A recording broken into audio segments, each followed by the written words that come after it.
Have you ever felt like you're on a roller coaster of emotions, tossed around by every little thing that goes wrong? One frustrating email, a traffic jam, an unexpected bill, and suddenly your whole day is ruined.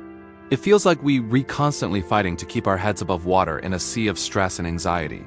What if I told you there's an ancient secret, a mental toolkit used by emperors, artists, and leaders for over 2,000 years that can help you find calm in the middle of any storm? This isn't about suppressing your feelings or becoming a robot. It's about building an unshakable inner fortress. This is the art of Stoicism. So, what exactly is Stoicism? Let's clear up some myths. It's not about being emotionless or having a stiff upper lip. Far from it. At its core, Stoicism is a practical philosophy for living a good, tranquil life. It teaches us to focus our energy only on what we can control and to accept everything else with grace. Imagine you're an archer. You can control how you aim, how you hold the bow, and when you release the arrow. But once that arrow leaves the bow, you can't control the gust of wind that might push it off course. A Stoic archer wouldn't rage about the wind. They would accept it as part of reality and focus on perfecting their next shot. This is the fundamental idea, distinguishing between what's up to us and what isn't. Our thoughts, our judgments, our actions, those are up to us. External events, other people's opinions, our health, our wealth ultimately, those are not entirely in our hands. The moment you truly grasp this, it's like a weight is lifted from your shoulders. All that energy you spent worrying about things you can't change, you can now reinvest it into becoming a better, stronger person. Let's meet the rock stars of Stoicism. First up, we have Marcus Aurelius. He wasn't some philosopher living in an ivory tower. He was the most powerful man in the world, the Emperor of Rome. He spent years on the battlefield, dealing with plagues, betrayals, and the immense pressure of ruling an empire. How did he cope? Every night, he wrote to himself in a personal journal, which we now know as meditations. He wasn't writing for an audience. He was practicing Stoicism, reminding himself of its principles. He wrote, "You have power over your mind, not outside events. Realize this, and you will find strength." This is a man who faced unimaginable stress, yet he found his strength by looking inward, not outward. Then there's Seneca, a wealthy statesman and advisor to Emperor Nero. He wrote brilliant essays and letters on how to handle adversity, manage anger, and deal with the shortness of life. He reminds us that it is not that we have a short time to live, but that we waste a lot of it. He urged people to live with intention, not just get swept along by trivial distractions. And finally, there's Epictetus. His story is incredible. He was born a slave, lame from either birth or brutal punishment. Yet he became one of the most respected Stoic teachers of his time. He taught that true freedom isn't about your external circumstances, it's about your internal state. He famously said, "It's not what happens to you, but how you react to it that matters." From a slave to a celebrated philosopher, Epictetus is the ultimate proof that our mindset, not our situation, defines our life. So how do we bring these ancient ideas into our chaotic modern lives?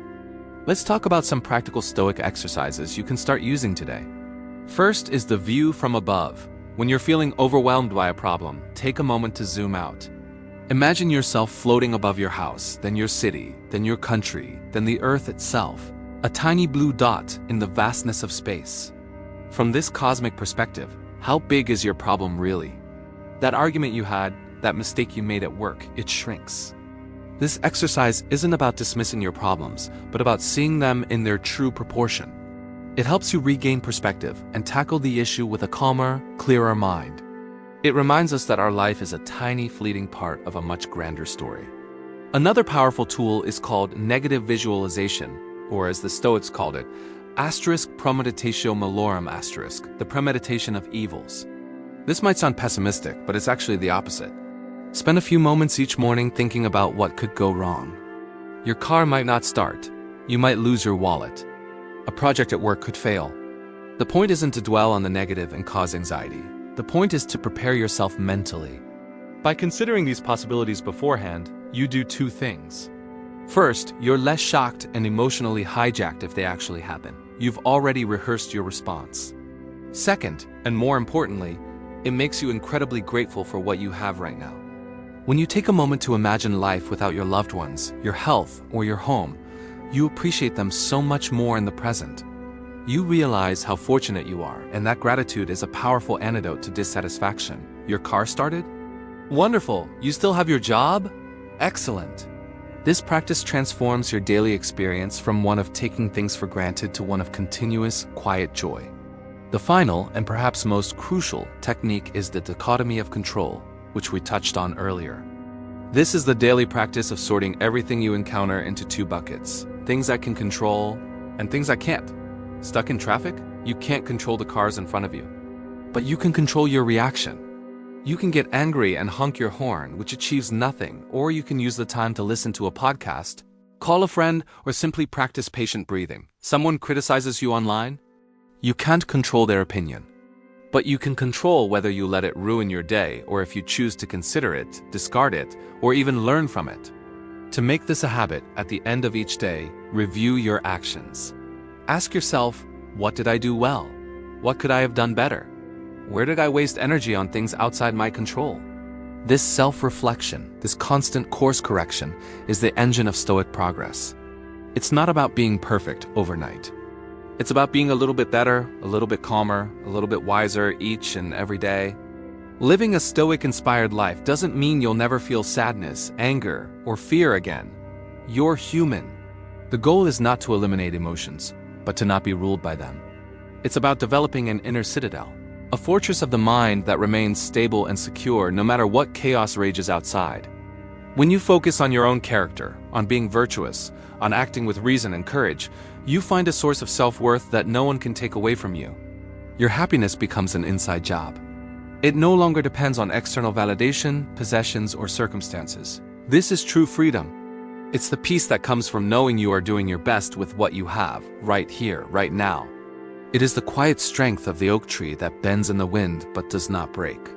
So the next time you feel the storm of life brewing, remember the archer, remember the emperor, the statesman, and the slave. Take a breath. Ask yourself, what is truly in my control? And then act with courage, with wisdom, and with grace. That is the art of living. That is the path of the Stoic. Thank you so much for joining me on this journey into the heart of Stoicism. I hope you found these ideas as powerful and practical as I have. If this video resonated with you, please give it a thumbs up and share it with someone who might need to hear this message. And for more content on practical philosophy for a better life, make sure to subscribe and hit that notification bell. I'd love to hear your thoughts in the comments below. Which Stoic idea or exercise are you going to try first?